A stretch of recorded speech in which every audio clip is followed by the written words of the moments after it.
छत्तीसगढ़ी गाने देखने के लिए हमारे YouTube चैनल को सब्सक्राइब करें और नए अपडेट्स जानने के लिए बेल आइकन के बटन को क्लिक करें।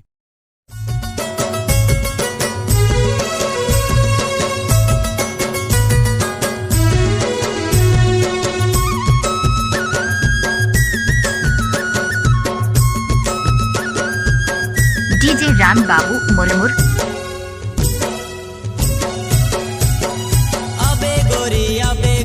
अबे गोरी वो हमर पारा गड़े हवे करम डरावो। अबे गोरी वो हमर पारा गड़े हवे करम डरावो। छमछा में पैरिला बजावत चले आबे वो। छमछा में पैरिला बजावत चले आबे ना।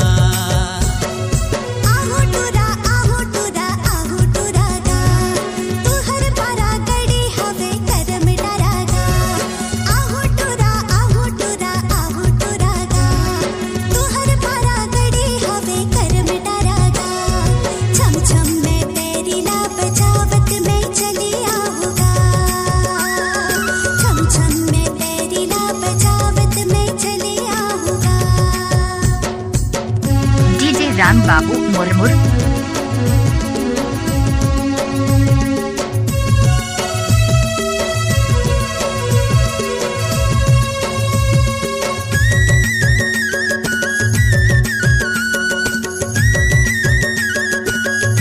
डीजे राम बाबू मुरमुर।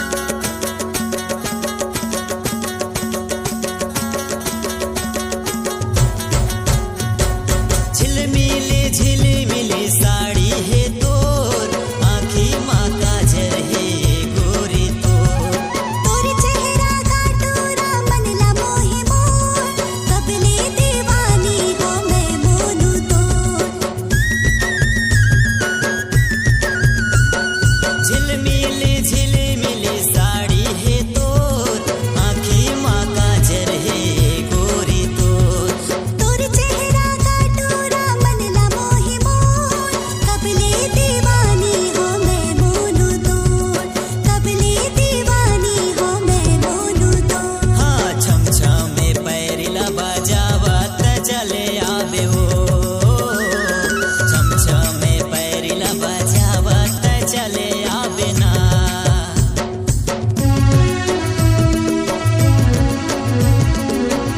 डीजे राम बाबू मुरमुर।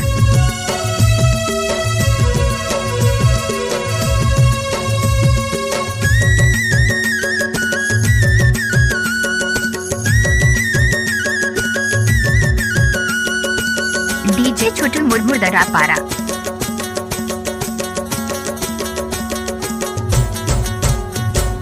भांगिया कुसना तोला पिया हूँ, मुरमुर माया बेगोरी करमा ना चाहूँ। आंगया कुसना मोला पिया बे, मुरमुर माला हुटुरा करमान जबे। डीजे राम बाबू मुरमुर। कुसना तोला पिया हूँ, मुरमुर माया बेगोरी करमा ना चाहूँ।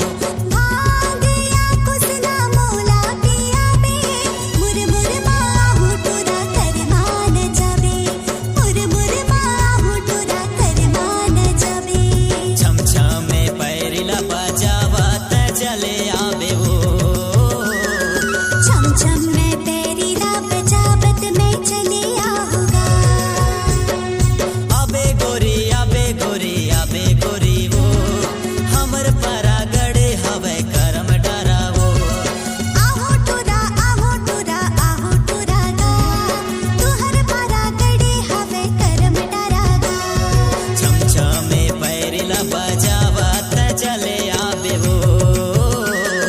छम छम में पैरिला बजावत में चले आऊंगा।